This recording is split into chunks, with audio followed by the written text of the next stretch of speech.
Hello friends, வணக்கம். Welcome to ஐயா வீட்டு சமையல். இன்றைக்கி நம்ம வந்து பாத்திர கடைக்கு பாத்திர கடலுக்கு தான் வந்திருக்கோம். அப்படி தான் எல்லா பாத்திரமே இருந்தது. ஸோ நாம் வந்திருக்க பிளேஸ் வந்து பார்த்திங்கன்னா மதுரை ஜெயலக்ஷ்மி மெட்டல்ஸ், மீனாட்சி அம்மன் கோவில், கிழக்கு கோபுரம், அம்மன் சன்னிதிக்கு அப்படியே பக்கத்தில் லொக்கேட் ஆகிருக்கு. வாங்க வீடியோக்குள்ளே போய் என்ன நம்மளுடைய ப்ராடக்ட்ஸ் இருக்குன்னு பார்த்து தெரிஞ்சுக்கலாம். இவர் சார் காமிக்கிற கடாய் வந்து பார்த்திங்கன்னா ஆப்ப கடாய், அதாவது நான்ஸ்டிக்காக இல்லை அயனானே தெரியாத அளவுக்கு அந்த அளவுக்கு ஷைனிங்கோட ஸ்மூத்னஸோடு இருக்குது. மேட் ஃபினிஷிங் பண்ணி கொடுத்துருக்காங்க. இதோட ரேட் எல்லாமே வந்து பார்த்திங்கன்னா கீழே வந்து நான் அட்ரஸ் கொடுத்துருக்கேன் டிஸ்கிரிப்ஷனில். ஸோ அதை வந்து நீங்கள் காண்டாக்ட் பண்ணி அவங்கள்ட்ட கேட்டிங்கன்னா வாட்ஸ்அப்பில் எல்லாமே வந்து அவங்க அனுப்பிச்சி விட்ருவாங்க.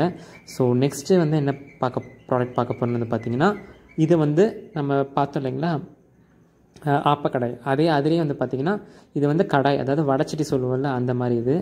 இது வந்து கொஞ்சம் பேன் மாடல், அதாவது கிரேவி, நம்ம சிக்கன் கிரேவி எல்லாமே பண்ணுறோன்னா இந்த மாதிரி இதை பண்ணிக்கலாம். நிறைய பேருக்கு டவுட் இருக்கும், இந்த மாதிரி தக்காளி எல்லாம் போட்டு சமைக்கலாமா அப்படின்னு சொல்லிட்டு. காஸ்ட் அயனில் தக்காளி வெங்காயம் எல்லாம் போட்டு கிரேவியாகவே செய்யலாம், ஆனால் செஞ்சுட்டு டக்குன்னு மாற்றி வச்சிடணும்.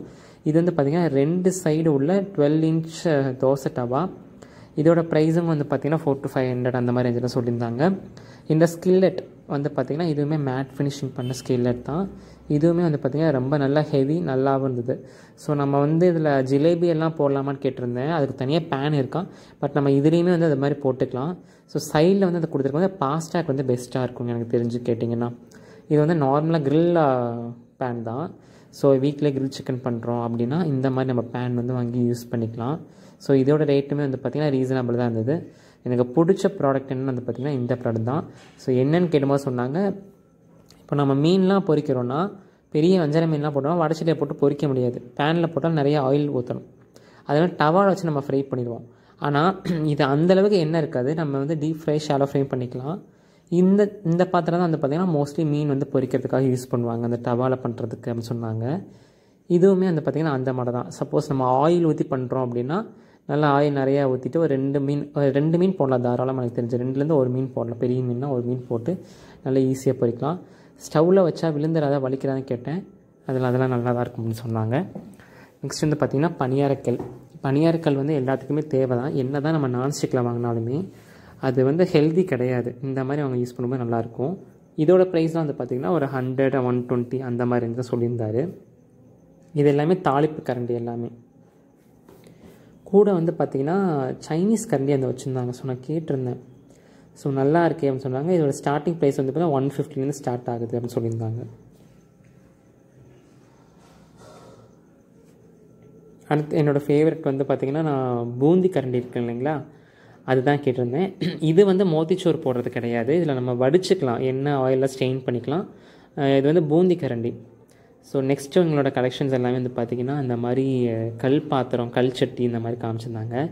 இதில் தயிர் வந்து நம்ம ஊற்றி வச்சிட்டோன்னா 2-3 நாளைக்கு ஃப்ரெஷ்ஷாகவே இருக்குது அப்படின்னு சொல்லியிருந்தாரு. மறக்காமல் அந்த ப்ராடக்ட்டை வந்து நான் வாங்கிட்டு வந்துட்டேன். நான் எப்படி இருக்குன்னு பார்த்து சொல்கிறேன் உங்களுக்கு ரிவ்யூ. ஸோ இது நல்லா இருந்தது. அந்த மாதிரி நான் என்ன யூஸ் பண்ணல, ஏன்னா கொஞ்சம் பழக்கிட்டு யூஸ் பண்ணணும், கொஞ்சம் தண்ணியெல்லாம் இது பண்ணிட்டு. ஆனால் வந்து தயிரெல்லாம் போட்டுச்சா நல்லாயிருக்குன்னு சொன்னாங்க. அப்புறம் இது வந்து பார்த்திங்கன்னா குழம்பு எல்லாமே வைக்கக்கூடிய சட்டி.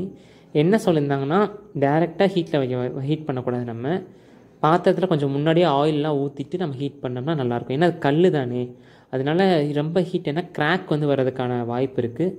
மெயினாக கடுகு நம்ம போட்டோம்னா அந்த கடுகு பொரிஞ்சு வரீங்களா, கடுகு போடாமல் சமைக்கலாம்னு சொன்னாங்க. வேறு ஏதாச்சும் பதத்தை தாளித்து நம்ம இதில் போட்டுக்கலாம். இதில் எண்ணெய் ஊற்றி நம்ம தாளித்து கொட்டுறதை நம்ம பண்ண வேணாம் அப்படின்ற மாதிரி சொல்லியிருந்தாங்க. ஸோ அந்த ஒரு விஷயத்தை மட்டும் நம்ம வந்து கேர்ஃபுல்லாக பார்த்து தான் யோசிச்சு பண்ணணும். நம்ம மீதிபடி நம்ம கல்ச்சட்டி வாங்கி யூஸ் பண்ணால் நிறைய பெனிஃபிட்ஸ் இருக்குது. ஸோ அதே மாதிரி வந்து பார்த்திங்கன்னா கல்ச்சட்டியில் மூடியோட ஒரு சம்படமாக இல்லை திருகு மாடலோ அந்த மாதிரி ஒரு டைப்பில் வந்து இது இருந்தது. இதுக்கு சைடில் ஹேண்டில் இல்லை, பட் சின்னதாக இருக்குது. பட் ஆனால் பார்க்க காம்பேக்டாக இருக்குது. ஸோ நான் கேட்ட ஜிலேபி கடாய் இவங்க காமிக்கிறாங்க. இது எல்லாமே வந்து பார்த்திங்கன்னா கை கொத்து அந்த மாதிரி சொல்லுவாங்கள்ல, சாரி அரிசிக்கு தான் கை குத்துன்னு சொல்லுவாங்க. இது வந்து கையிலே கொத்திருக்காங்க, உளியை வச்சு கொத்தி இந்த மாதிரி அடிச்சிருக்காங்க. அந்த மாதிரி ஒரு ஜிலேபி கடாய் பார்க்கும்போதே ட்ரெடிஷ்னலாக இருக்குது. அது ஆக்சுவலி இதெல்லாம் வாங்கி பார்த்தா தான் அந்த ட்ரெடிஷ்னல் லுக்கில் இருக்கும். முன்னாடி இப்படிலாம் போடுவாங்கன்னு சொல்லி அந்த வெட்டு எல்லாமே அப்படி தான் இருக்குது. இது பக்கத்தில் இருக்கிறது வந்து பார்த்திங்கன்னா அதே மாதிரி ஒரு கடாய். இதுதான் இப்போ ரீசெண்டாக மாடர்ன் ஜிலேபி கடாய், அதாவது அயனில் வந்து மாடர்னாக இப்போ வந்து நான்ஸ்டிக்கில் வந்துருச்சு.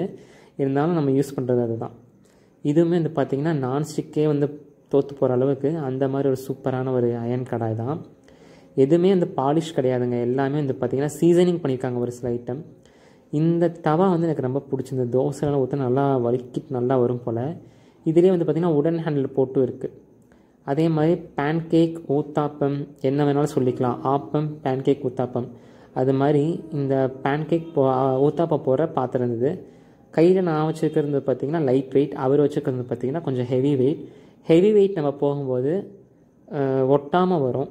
அதே மாதிரி இந்த மாதிரி லைட் வெயிட்டில் நம்ம போகும்போது கொஞ்சம் சில நேரம் ஒட்டிக்கிறோம், ஆயில் போடணும் அப்படி மாதிரி சொன்னாங்க. ஏன்னா இரும்பு தான் அது, அதை நம்ம நல்லாவே பழக்கணும் ஆக்சுவலி. ஸோ ஏகப்பட்ட வெரைட்டி ஆஃப் அந்த இரும்பு பாத்திரம் எல்லாமே இருந்தது. இந்த தவால் என்ன ஸ்பெஷலாக, இது வந்து நான் சீசனிங் பண்ணலை, பட் ஆனால் வந்து பார்த்திங்கன்னா சைடில் 2 கைப்பிடியுமே வந்து பார்த்திங்கன்னா நல்லா கொடுத்துருக்காங்க. அதே மாதிரி கொஞ்சம் குழியாகவும் இருந்தது. நம்ம இந்த பரோட்டாலாம் போடுவாங்கன்னா மதுரை சைடில் பரோட்டா, பன் பரோட்டா அந்த மாதிரி ஒரு கடாய் தான் இந்த கடாய். நெக்ஸ்ட்டு நான் வந்து ரொம்ப நாளாக தேடிட்டு இருந்த ஐட்டம், இதோட ப்ரைஸிங் வந்து நான் மறந்துட்டேன். இதோட ப்ரைஸிங் வந்து சம்திங் அபவுட் 500 அந்த மாதிரி தான் சொல்லியிருந்தாங்க. இதுதான் மோத்தி லட்டு. ஆக்சுவலி மோத்தி லட்டு இந்த கண்ணு வந்து பார்த்திங்கன்னா ரொம்ப சின்னதாக இருக்கும். போன அந்த பூந்தி ஜார்னியோட ரொம்ப ரொம்ப சின்னதாக இருக்கும்.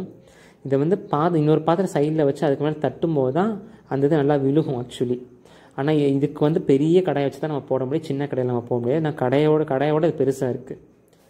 ஸோ பூந்தி மோத்திச்சூர் லட்டுலாம் போகிறவங்க இதை மறக்காமல் வீட்டில் ஒன்று வாங்கி வச்சுட்டிங்கன்னா இன்வெஸ்ட்மெண்ட் தான். அதே மாதிரி இது வந்து நம்ம வீட்டில் போடக்கூடிய சின்னதாக கொஞ்சமாக அந்த ஃபுட் ஐட்டம்ஸ்லாம் போடுவாங்க இல்லைங்களா, ஃப்ரைட் ரைஸ், நூடுல்ஸ்லாம், அதுக்கான கடாய் தான் இது வந்து இருக்குது ஆக்சுவலி. ஸோ அதோட ப்ரைஸிங் டீட்டெயில்ஸ் எல்லாமே நான் வந்து நம்பர் எல்லாமே கீழே டிஸ்கிரிப்ஷனில் கொடுத்துறேன். நீங்கள் மறக்காமல் அவங்கள வந்து காண்டாக்ட் பண்ணி வாங்கிக்கோங்க. வாட்ஸ்அப்பில் வந்து பார்த்திங்கன்னா உங்களுக்கு எந்த ப்ராடக்ட் வேணுமோ அதை ஃபோட்டோவோ ஸ்க்ரீன்ஷாட் எடுத்து அனுப்பிச்சிங்கன்னா அதை ப்ரைஸிங்கோடு கொடுத்துருவாங்க. இப்போ பார்க்க போகிறது இந்த பனியாற்கல் தான். ஸோ இது மாதிரி 1-2 இல்லைங்க, ஏகப்பட்ட வெரைட்டி ஆஃப் சைஸஸ் இருக்குது. நீங்கள் மறக்காமல் காண்டாக்ட் பண்ணி வாங்கிக்கோங்க. உங்களுக்கு இந்த வீடியோ வந்து பிடிச்சிருக்குன்னு நினைக்கிறேன். அடுத்தடுத்து நெக்ஸ்ட் பார்ட் போடுறதுக்கு நம்ம சேனலை தொடர்ந்து சப்போர்ட் பண்ணுங்கள். தேங்க்யூ.